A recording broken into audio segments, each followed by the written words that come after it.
Hola, muy buenos días hermanos queridos, ¿cómo están? Un feliz sábado. Qué lindo poder encontrarnos de nuevo a través de este medio. Sé que han sido días bien complicados, bien difíciles para todos nosotros, que seguramente extrañamos la iglesia, extrañamos a nuestros hermanos, el reunirnos en la iglesia, pero bueno, eso ya se está volviendo común también, ¿no? El reunirnos en nuestras casas y estudiar la palabra de Dios de esa forma está siendo bastante provechoso para todos. Principalmente lo digo personalmente, pues para mí es de mucho provecho porque lo capacita a uno, lo enseña a utilizar estos medios para poder predicar el Evangelio. Así que creo que es de beneficio para todos, porque pues eso nos está preparando para el fin. Buscar otros métodos, alternativas nuevas para poder predicar el Evangelio. Así que me da mucho gusto poder llegar hasta tu casa, poder desearte un feliz sábado, poder estar contigo en esta escuela sabática. Es para mí un placer y espero que juntos nos podamos gozar, y ahí tú con tus hijos, con tu esposa, con tu esposo, con toda tu familia puedas estar disfrutando de ese lindo momento que realmente es de mucho gozo y de mucho beneficio intelectual, espiritual, emocional, de todos los aspectos para nuestra vida. Así que bueno, querido hermano, dándote la bienvenida, vamos a hacer una oración para que Dios nos dirija en el estudio de su palabra en esta mañana y que durante lo que vamos a pueda ser de mucho gozo y de mucha sabiduría para nosotros el estudio de su palabra en esta mañana. Bueno, así que vamos a inclinar el rostro y vamos a pedirle a Dios que nos dirija en este estudio. Oremos. Nuestro amante y poderoso Padre que estás en los cielos, muchas gracias, Dios mío, en este momento te damos por la oportunidad de poder reunirnos a través de este medio para celebrar la escuela sabática, para poder estudiar el folleto de la lección. Gracias por todo lo que hemos aprendido durante la semana. Gracias porque tú no nos abandonas a pesar de las situaciones adversas que estamos viviendo. Tú no nos dejas, Señor, sino que nos muestras tu amor y tu misericordia en cada momento. Nos demuestras que eres un Dios compasivo, eres un Dios que se interesa por su pueblo, por sus problemas, por las cosas que le suceden a diario. Y a pesar, Señor, de que los seres humanos somos rebeldes, a pesar de que en ocasiones huimos de tu presencia, tú nos das la seguridad de tu gracia, de lo que tú hiciste en la cruz del Calvario. Y nos das la seguridad de que si creemos en ti, entonces, y confesamos nuestros pecados, nos arrepentimos, entonces, Señor, tú perdonarás nuestros males y nos darás una oportunidad en el reino de los cielos. Y es por eso que en esta mañana nos acercamos a ti, a tu presencia, para aprender más de ti, de tu palabra. Porque, Señor, queremos no hacer oídos sordos a todo lo que tu palabra nos enseña, sino queremos que la Biblia sea nuestro instructor diario y que nosotros podamos comprenderla a cabalidad y que ese sea nuestro mapa, que sea la Biblia quien nos dirija diariamente en nuestro vivir. Quédate con nosotros y al abrir las páginas de tu Biblia y al estudiar un poco te pedimos que sea el Espíritu Santo quien nos dirija. Lo rogamos todo en el nombre de Jesús. Amén y amén. Muy bien, queridos hermanos. Llegamos a la lección número 3. Y todas estas semanas han sido de bastante aprendizaje, ¿no? Hemos visto cómo nosotros, los cristianos, debemos aprender a interpretar la palabra de Dios. Hemos visto cómo la palabra de Dios es un libro veraz, es un libro real, y que no es un libro que solamente lo escribieron seres humanos, sino que fue un Dios que tuvo un propósito, que fue un Dios que quiso llegar hasta nosotros para mostrarnos aspectos de su personalidad, mostrarnos quién es y que quiere revelarse a nosotros, ¿no? Eso es lo que hemos estudiado durante las semanas anteriores. Y esta semana vamos a ver un poquito cómo veía Jesús y cómo veían los apóstoles, los discípulos de Cristo, después los padres de la iglesia, cómo era que el mundo antiguo veía las escrituras.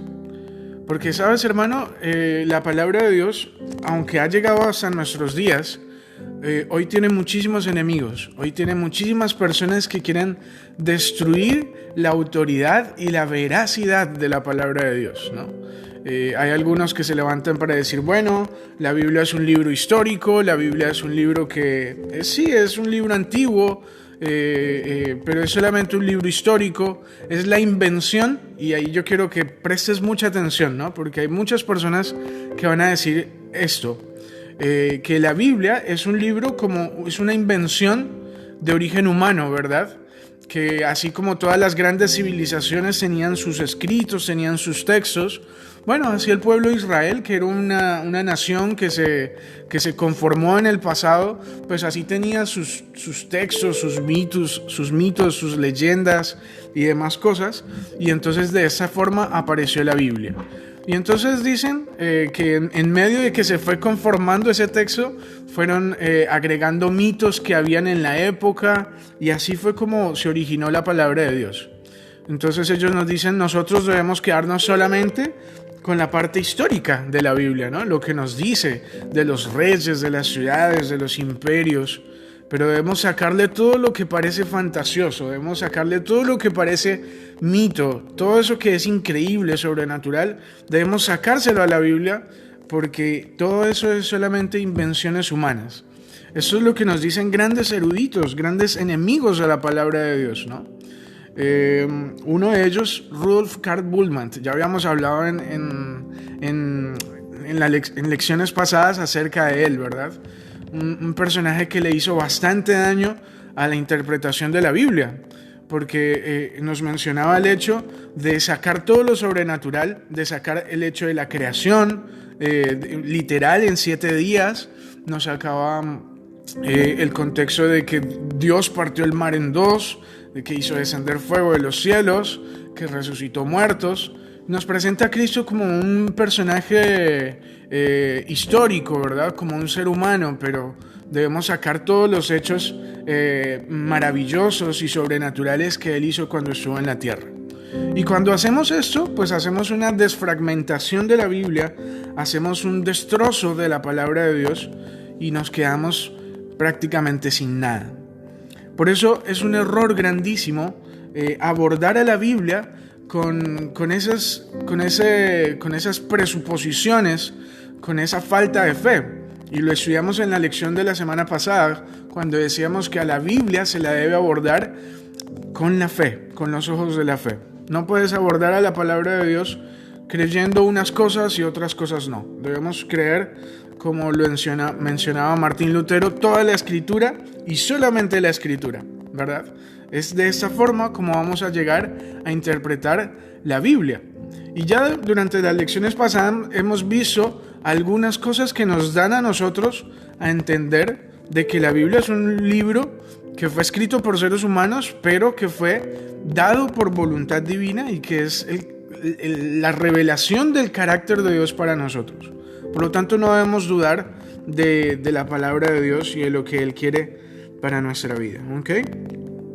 Así que durante esta semana estudiamos un poquito acerca de Jesús, ¿no? De cómo Jesús consideraba la Biblia, qué era Jesús, cómo veía Jesús la Biblia. Y acuérdate que Jesús no tenía la misma Biblia que tenemos nosotros hoy, porque Él tenía solamente el Antiguo Testamento. Él tenía solamente los profetas mayores, los profetas menores, la Torá, ¿cierto? La ley, tenía todo eso, pero el Nuevo Testamento todavía no había sido escrito. Todavía estaba en proceso, ¿verdad? La vida de Cristo, y después ellos iban a escribir los evangelios, los escritores iban a escribir los evangelios, iban a escribir las epístolas paulinas y los demás libros del Nuevo Testamento. Pero lo único que había en ese momento, lo único que existía hasta ese instante era el Antiguo Testamento.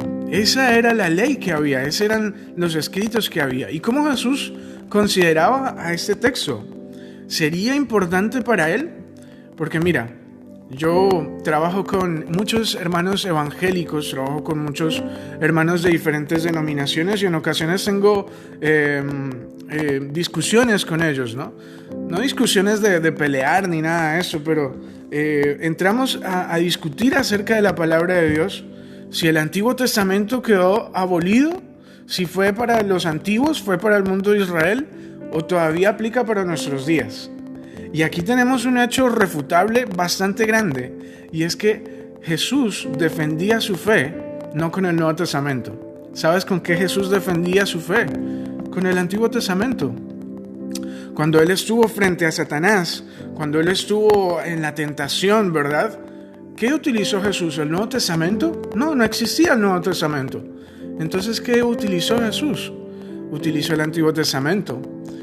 Citó en varias ocasiones, utilizó textos del Antiguo Testamento, los profetas, a Moisés, a David, a diferentes profetas los utilizó para dar a entender de la veracidad del Nuevo Testamento estaba vigente. Por lo tanto, Jesús, que era Dios, que era el supremo de todos, ¿verdad?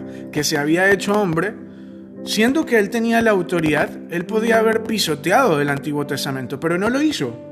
Cuando Jesús vino aquí a la tierra, él lo que hizo fue darle una confirmación al Nuevo Testamento, fue darle una veracidad real y dijo, yo no he venido para abrogar la ley, sino para cumplirla, ¿verdad? Y eso es lo lindo de la palabra de Dios. Y es lo lindo de la experiencia de Jesús, que él vino para darle credibilidad a todo lo que los profetas en el pasado habían hablado acerca de él, y ahora él lo estaba viviendo en carne propia.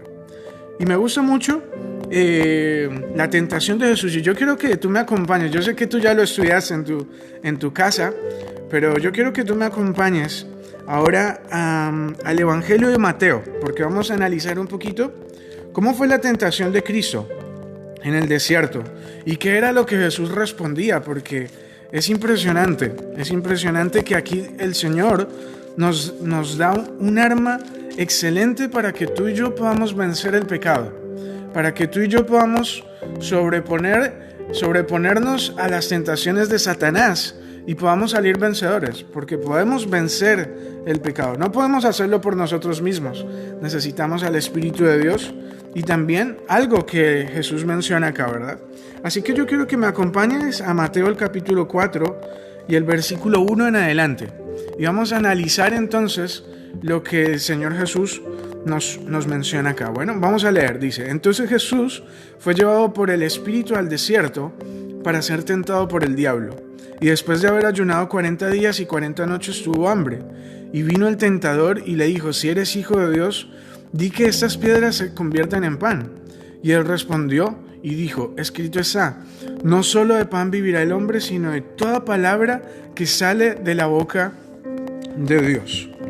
Muy bien, aquí el Señor Jesús, ustedes ya lo saben, ¿verdad? Lo estudiamos en la lección, que el Señor Jesús responde con un categórico, escrito está. ¿Qué quería decir esa frase, escrito está? ¿A qué se refería Jesús cuando decía escrito está? Bueno, Jesús estaba haciendo referencia a las Escrituras, al Antiguo Testamento, lo que los profetas habían ya mencionado. Y entonces Jesús menciona un texto de la palabra de Dios que se encuentra escrito en la Biblia. Dice el texto, no solo de pan vivirá el hombre, sino de toda palabra que sale de la boca de Dios, ¿verdad? Eso lo encontramos allá en Deuteronomio, ¿verdad? Cómo el Señor ya había hablado estas palabras y ahora Jesús se defiende ante Satanás con un escrito está. Y aquí hay algo interesante también que tal vez la lección no lo mencionó mucho, pero a mí me gustaría poder compartirlo también contigo, y es la forma en la que Satanás también utiliza la palabra de Dios para tergiversar textos, ¿verdad? Más adelante en las tentaciones nos vamos a dar cuenta cómo Satanás va a manipular la palabra de Dios a su conveniencia, a su parecer, para desacreditar la palabra de Dios y hacer que Jesús caiga, ¿verdad? Porque Satanás conoce la Biblia, Satanás conoce cada texto de la Biblia, pero una mala interpretación de ella nos puede llevar a equivocarnos. Pero entonces Jesús responde con un escrito está.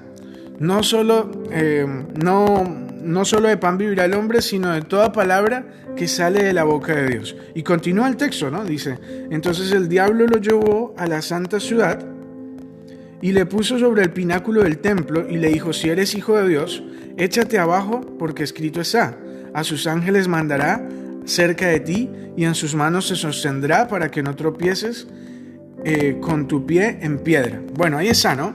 Satanás mismo utilizando la palabra de Dios. Y esto es importantísimo. Eso es importantísimo porque mira, esa es la causa por la que hoy hay tantas religiones y hay tantas creencias.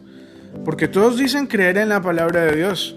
Todos abren la Biblia, pero interpretan la palabra de Dios de una forma equivocada. Y por tras de eso está Satanás, por supuesto, tratando de llevar al ser humano a una falsa creencia, a una falsa interpretación de lo que Dios dijo, de lo que Dios habló a través de sus profetas, ¿sí? Así que, ¿cuál es la forma correcta en la que debemos interpretar? Como Jesús hacía. Más adelante vamos a ver en los días siguientes de la lección, cuando Jesús se encuentra con los discípulos que van camino a Emaús, ¿verdad?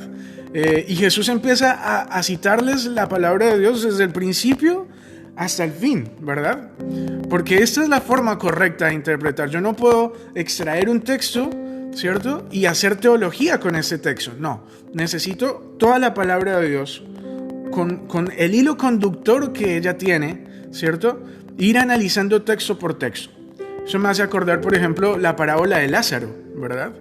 En la que Lázaro resucita, va hasta donde está Abraham, y entonces muchos hacen teología de este texto diciendo, bueno, si Lázaro resucitó, entonces esto quiere decir que, ¿verdad? Que cuando morimos, entonces inmediatamente resucitamos y vamos al cielo o vamos al infierno, ¿verdad? Pero eso no es así, ese simplemente era una parábola, era una leyenda que Jesús extrajo de las creencias de aquella época para poder dar un mensaje, ¿cierto? Pero el mensaje no era acerca de la resurrección, acerca de si nos vamos para el cielo, nos vamos para el infierno. No, ese no era el centro del mensaje. Pero hay muchos que lo malinterpretan porque se toman solamente de ese texto, pero se olvidan de otros textos donde nos menciona cómo nosotros, después de que morimos, pasamos ya al descanso. Es como que entramos en un sueño y ya todos nuestros sentimientos, todos nuestros deseos pasaron. Y ahora solamente estamos en el descanso esperando cuando Jesús venga en las nubes y resucite, ¿verdad?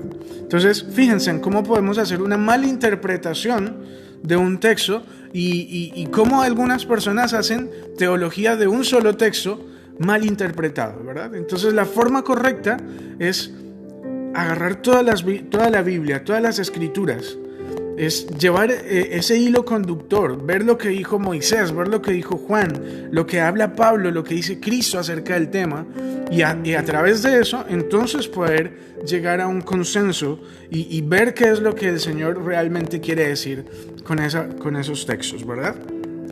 Y eso fue lo que le sucedió a Satanás. Satanás utilizó un texto, pero Jesús, que conocía la Biblia, que era un conocedor, que estudiaba, y no porque era Dios, sino porque pasaba horas en el estudio, ¿verdad? Entonces él responde nuevamente con un categórico, escrito está.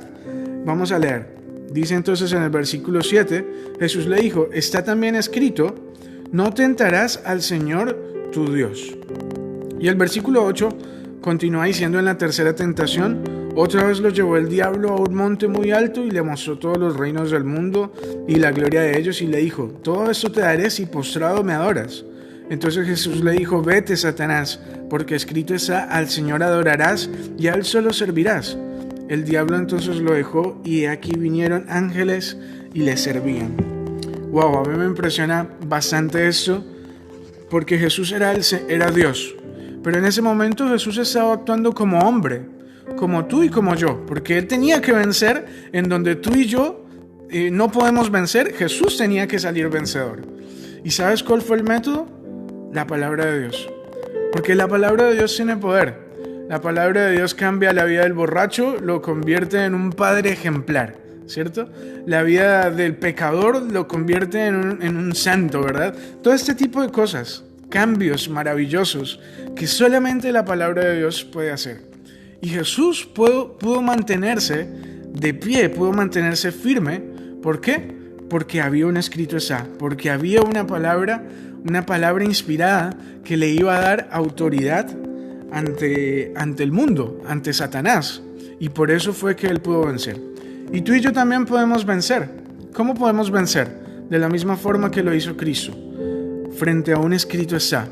Cuando tú y yo permanecemos diariamente con las letras de este libro, hay algo maravilloso que sucede en nosotros y podemos salir más que vencedores. Muy bien. En la lección del lunes, vamos a ir avanzando porque podríamos hablar muchísimo acerca de este tema, ¿no? Pero vamos a avanzar. En la lección del lunes, Jesús y la ley, ¿verdad? ¿Cómo consideraba Jesús a la ley, hermanos? Porque algunos, dicen la ley quedó en el pasado, la ley ya fue abolida, ¿cierto? La ley ya no tiene más autoridad para nosotros. Pero ¿será eso real? ¿Será que Jesús le prestó menos importancia a la ley, a lo que escribió Moisés? ¿Será eso? ¿Podrá ser cierto? Bueno, pues vamos a leer algunos textos para ver qué es lo que Jesús pensaba acerca de la ley, de los mandamientos. Ahí, en el Sermón del Monte, me gusta, ¿no? Porque el Sermón del Monte es una exposición fantástica, es una detracción de todos los conocimientos que tenía aquella sociedad acerca de los mandamientos. Pero cuando Jesús viene aquí a la tierra, nos enseña cómo es que de verdad debemos observar lo que los profetas hablaron, ¿verdad? Entonces vamos a ir a Mateo, el capítulo 5 y el versículo 17 hasta el 20. Y mira lo que dice nuestro Señor Jesucristo. Aquí está hablando el Señor Jesús acerca de la ley, ¿verdad? Y mira lo que dice. No penséis que he venido para abrogar la ley o los profetas. No he venido para abrogar, sino para cumplir. Porque de cierto os digo que hace que pase el cielo y la tierra, ni una jota ni una tilde pasará de la ley hasta que todo se haya cumplido. De manera que cualquiera que quebrante uno de esos mandamientos muy pequeños, así enseña a los hombres, muy pequeño será llamado en el reino de los cielos. Mas cualquiera que los haga y los enseñe, este será llamado grande en el reino de los cielos. Porque os digo que si vuestra justicia no fuere mayor que la de los escribas y los fariseos, no entraréis en el reino de los cielos. Interesante. ¿Cómo observaba Jesús a los mandamientos, a lo que escribieron los profetas? Jesús no vino para quitarlos. No es que con la muerte de Cristo en la cruz del Calvario ya los mandamientos pasaron a un segundo plano o que ya no tienen importancia, porque la ley de Dios tiene la función de mostrarnos a nosotros el pecado y conducirnos a Jesús. Así que cuando Jesús estuvo en esta tierra, lo que hizo fue, al contrario, en vez de abolirla, en vez de tirarla a la basura, por así decirlo, lo que hizo fue exaltar a la ley y decir, bajo eso es que nosotros tenemos que conducirnos. Esta es la regla de fe, esta es nuestra base. Mira, me acuerdo de un profesor allá en la universidad que nos decía, imagínense por un momento que solamente existiera la Torá, los 5 primeros libros de la Biblia, ¿no? Génesis, Éxodo, Números, Levítico y Deuteronomio, ¿verdad? Solamente esos 5 libros. Bueno, son suficientes estos 5 libros para el Evangelio. Porque esos 5 primeros libros nos muestran a Cristo, nos muestran los mandamientos, nos muestran el estilo de vida, nos muestran todo lo que nosotros tenemos que hacer a diario, solamente con estos 5 primeros libros de la Biblia. Pero Dios fue misericordioso y nos dio un ramillete más, nos dio un jardín de profetas que escribieron para nuestro entendimiento y que nosotros pudiéramos tener una mayor claridad de la palabra de Dios, ¿no? Pero Jesús tenía por esos 5 libros también por el resto de los profetas, pero Jesús basó todo su evangelio, basó todo su ministerio en la ley, ¿verdad? En el Pentateuco, en el resto de los profetas. Él basó su ministerio y comenzó su ministerio y terminó su ministerio citando la Biblia, citando lo que los profetas ya habían hablado. Ahora, ¿cómo te parece a ti que hoy día se levante alguien y diga el Antiguo Testamento ha caducado, ha quedado en el pasado?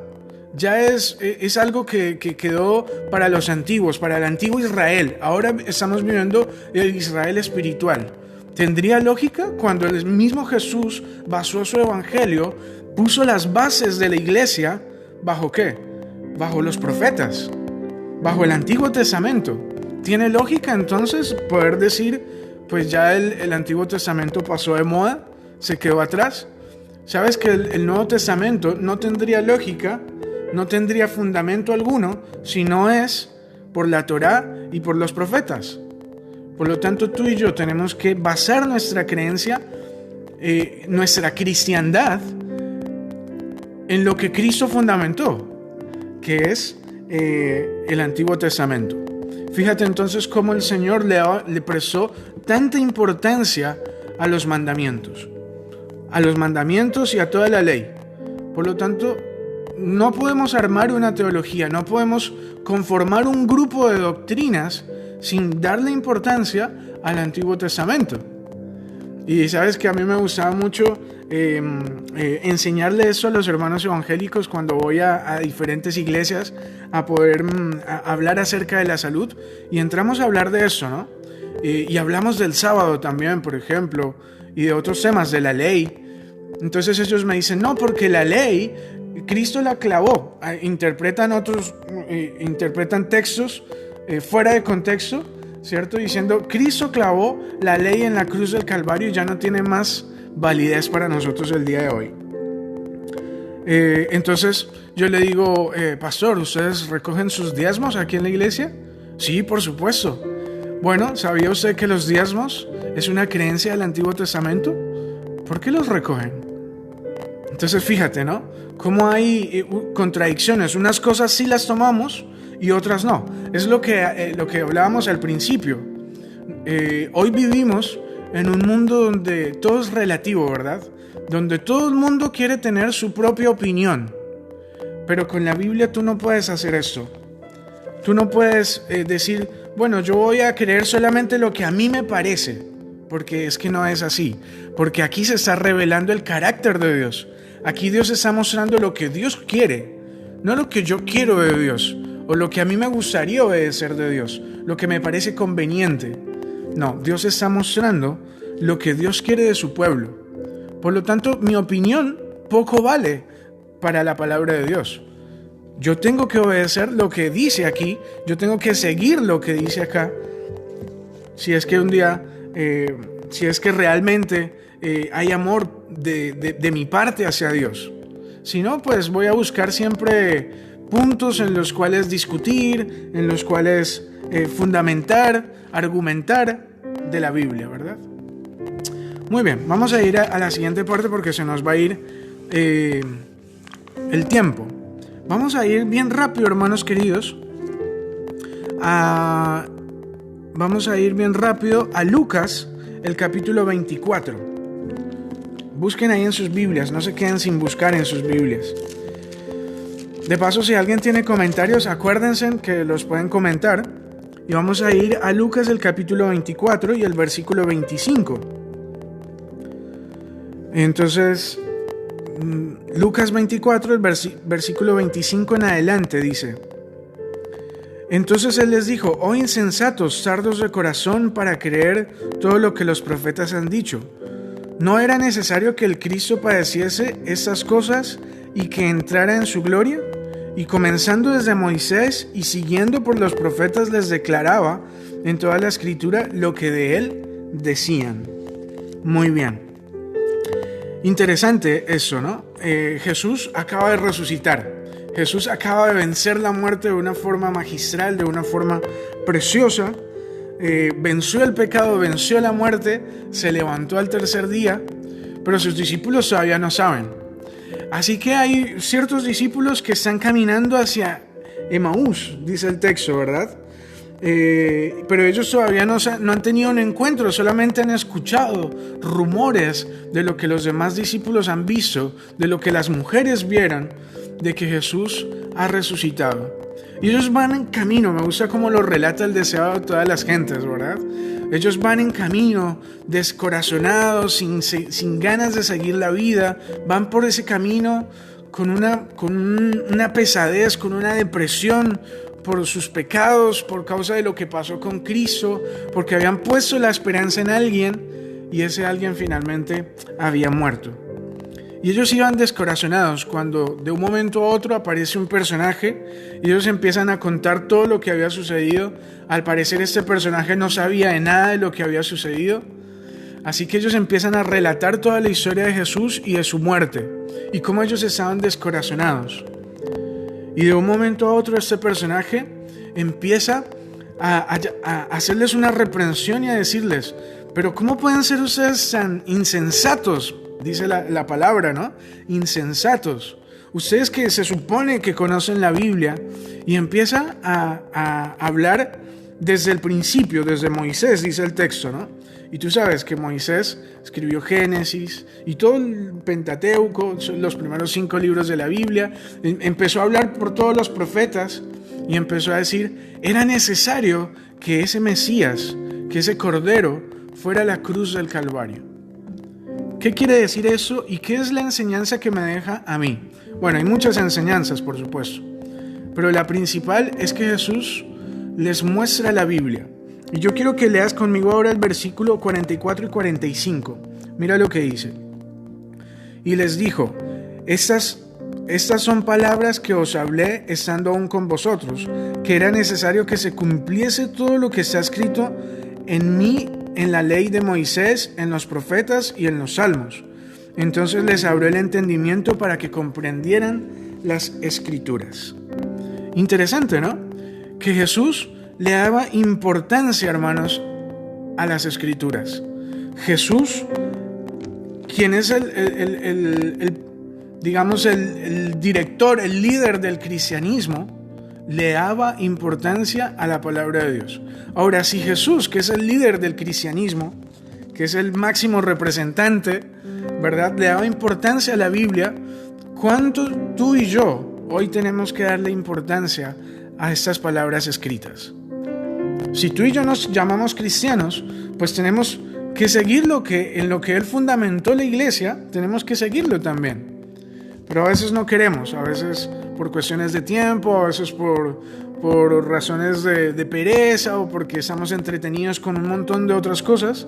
Entonces no le restamos importancia a lo que el Señor quiere para nosotros y le restamos importancia a la palabra de Dios. Y es bajo eso que el Señor fundamentó el cristianismo. No hay cristianismo si no hay Biblia. Entonces, por lo tanto, es necesario que nosotros retomemos el estudio de la palabra de Dios. Y entonces los discípulos que antes iban caminando, ahora empiezan a entender, porque el texto dice que el Señor les dio la oportunidad de que ellos comprendiesen la Escritura, de que ellos entendiesen de que Jesús tenía que venir a sufrir en este mundo por causa del pecado. Y ellos por fin pudieron entender. Y aquí hay un secretito que también la lección no lo mencionó, pero me gustaría hablarlo, ¿verdad? Es el hecho de que el Señor nos hace entender la Escritura, nos hace comprender, porque la Biblia nos habla directamente a nuestro corazón. Y cuando tú empiezas a leer, el Señor, ten la seguridad de que va a hablar a través de este libro, porque este libro tiene poder. Por lo tanto, el Señor nos va a hacer entender la Escritura. Cuando tú empiezas a interesarte por saber y conocer los misterios que en ella hay, el Señor te va a revelar la sabiduría que hay por detrás de todos ellos. Bueno, vamos a continuar porque se nos va el tiempo. Bueno, en la lección del miércoles, no quiero detenerme mucho tiempo, pero sigue hablando de Jesús, porque Jesús en varias ocasiones, él citó a muchos contextos del Antiguo Testamento. Él citó, por ejemplo, a Moisés, citó a David, citó a Samuel, citó a Noé, ¿te acuerdas? Todos esos textos, él fundamentó su iglesia, sus creencias, su ministerio, lo fundamentó bajo las bases. Es como cuando tú construyes una casa, ¿no? Ahora yo estoy aquí en el templo. Cuando empiezas a construir un edificio, tienes que hacer las bases y después empiezas a construir, ¿verdad? Bueno, cuando el Señor empezó a construir su iglesia, ¿sabes cuáles fueron las bases? No fueron los milagros, no fueron los hechos fantásticos que Jesús hizo en la tierra, ni los encuentros personales. Todo eso es válido, por supuesto. Esa es la construcción. Pero la base en la que Él construyó fue lo que ya estaba revelado. Lo que los profetas, lo que Moisés, lo que la ley nos mencionaba, lo que los salmos mencionaba el texto también, ¿no? Todo, hermanos, todo. Bajo este contexto fue que él puso las bases y ahí empezó a construir su iglesia. Por lo tanto, el Señor sí que le da importancia, nuestro Señor Jesucristo, quien había podido abrogar esos mandamientos y decir, miren, ya los profetas quedaron en el pasado, ya no son necesarios. Él había podido porque él tenía la autoridad, venía con la autoridad del cielo, pero no lo hizo. Él, al contrario, agarró todo lo que los profetas habían hablado y construyó la iglesia bajo la base del Antiguo Testamento. Por lo tanto, tú y yo tenemos que prestar mucha atención a todo lo que el Señor nos ha hablado. Y en la lección del jueves, los discípulos, los apóstoles, imitando todo lo que nuestro Señor Jesús había hecho y dándose cuenta de que Jesús había construido la iglesia en base al Antiguo Testamento, ellos empezaron la predicación del Evangelio. ¿Y qué predicaron? ¿Qué predicaban los discípulos? ¿Predicaban cosas externas, cosas que ellos se habían imaginado, cosas que ellos se habían inventado? Claro que no. Ellos hablaron las palabras de Cristo cuando estuvo en la tierra. ¿Y qué eran las palabras de Cristo? Las palabras que había hablado los profetas, que estaban en la ley, en la Torá, en el Pentateuco, ¿verdad? En los profetas, en los salmos. Esas palabras eran las que había hablado Cristo.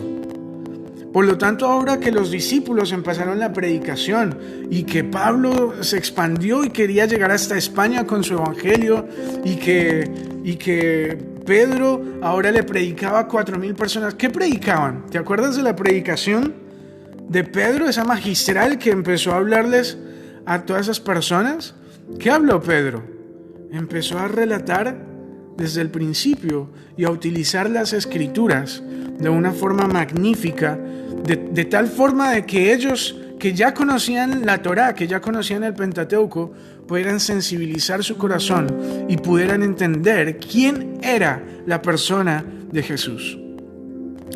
Por lo tanto, hermano, si los apóstoles, si los discípulos creyeron en el Antiguo Testamento, creyeron en la ley, en los profetas, pero aún más, si nuestro Señor Jesucristo no lo tiró por tierra, no lo pisoteó, sino que Él basó su iglesia en esta base sólida, pues cuánto aún más nosotros en este momento, 2020, todavía tenemos que observar lo que dicen los profetas, la ley, los salmos y toda la escritura. Después va a venir el Nuevo Testamento, ¿no? Que por supuesto también debemos abrazarlo porque ahora es cuando Jesús ya se hizo presente y cuando ya empieza la construcción de lo que Dios quiere hacer por sus hijos. Por lo tanto, nosotros no podemos pisotear la ley. Y yo sé que la lección de las próximas semanas nos va a hablar acerca de cómo doctrinas nos han enseñado la falsificación del sábado, doctrinas que son doctrinas de hombres y todo eso, ¿verdad? Todas esas cosas que nosotros como adventistas manejamos. Y es solamente entonces por la palabra de Dios, y no bajo mi opinión, no bajo lo que yo digo, no bajo lo que yo quiero, sino bajo el escrito está. Es lo que el Señor escribió. Es la única forma en la cual nosotros podemos interpretar la palabra de Dios y tener una doctrina sana. Porque cuando ya empiezas a poner tu raciocinio, a ver cómo sería más conveniente para mí, entonces nos vamos de lo que Dios quiere, de cómo Dios quiere que nosotros interpretemos la Biblia. Hermano querido, esta palabra, este libro, la palabra de Dios tiene mucho poder para cambiar las vidas, para restaurar lo que se ha perdido, para hacer grandes milagros en la vida del ser humano. Porque la Biblia es un libro de milagros. Acuérdate de Bultmann, ¿no? Yo siempre, ese personaje no me lo olvido nunca. Que quería sacar los hechos milagrosos de la vida de los profetas, de las páginas de la Biblia, quería sacarlos. Pero lo que pasa es que la palabra de Dios no se le puede hacer eso, porque la Biblia es un libro de poder. Porque ese es el carácter de un Dios poderoso, un Dios que quiere cambiar la vida de cada uno de nosotros. Por lo tanto, tú y yo no podemos cambiar, no podemos sacarle los hechos milagrosos, pero sí podemos creer en Él y permitir que los mismos milagros que están dentro de sus páginas puedan vivir en nuestra vida. Yo no sé si tú estás necesitando hoy que se abra tu mar en dos, o que haya la resurrección de algo que ya se murió en tu vida hace mucho tiempo, que ya no le encuentras más significado a las cosas, que no sé, posiblemente ahora con todo esto del virus estás en una depresión, en una soledad, necesitas tener algo que te dé significado a la vida. Bueno, los mismos milagros que habían en el pasado todavía pueden ser reales en nuestra vida. Y yo quiero invitarte, hermano querido, para que tú no te despegues de la palabra de Dios, y menos en estos momentos. Estos momentos es cuando tenemos que volver a la palabra de Dios. Nosotros éramos conocidos por ser los conocedores del libro, ¿verdad? El pueblo del libro nos conocían, porque conocíamos la Biblia al derecho y al revés. Pero ese tiempo ha pasado. Estamos en un periodo de tibieza, donde el celular, donde las preocupaciones, el cheque semanal, nuestro jefe, nuestra familia, las diversiones nos han distraído la mente. Pero es tiempo de volver a la Biblia. Es tiempo de decir, Señor, yo quiero nuevamente lo que éramos antes. Y quiero que la Biblia sea mi mapa y sea la Biblia quien me conduce hacia la vida eterna. Dios te bendiga, hermano querido, y que durante esta semana podamos hacer de la Biblia nuestro mapa conductor que nos pueda llevar hacia la vida eterna. Dios te bendiga. Vamos a terminar con una oración y vamos a finalizar entonces. Oremos. Nuestro poderoso amante Padre que estás en los cielos, gracias, Señor, te damos a esta hora por darnos el privilegio hermoso de estudiar tu palabra. Gracias por darnos la oportunidad de entender de que la Biblia es parte de tu carácter, que tú quisiste revelarte a nosotros y que por lo tanto debemos acatar no conforme a lo que nosotros queremos, sino bajo un escrito está, bajo todo lo que la palabra de Dios dice, no bajo nuestra opinión, sino bajo tu opinión acerca de nosotros. Quédate, Señor, con tu iglesia y que podamos volver a ser el pueblo del libro, que podamos conocer la Biblia al derecho y al revés y que podamos extraer esos tesoros impresionantes que tú tienes en tu palabra para cada uno de nosotros. Bendice tu iglesia de Eastmont y acompáñanos a lo largo de este sábado. Lo rogamos todo en el poderoso nombre de Jesús. Amén y amén. Dios los bendiga, hermanos queridos de Eastmont, y si no podemos encontrarnos el sábado siguiente aquí en la iglesia, pues nos encontraremos otra vez a través de este medio. Dios te bendiga.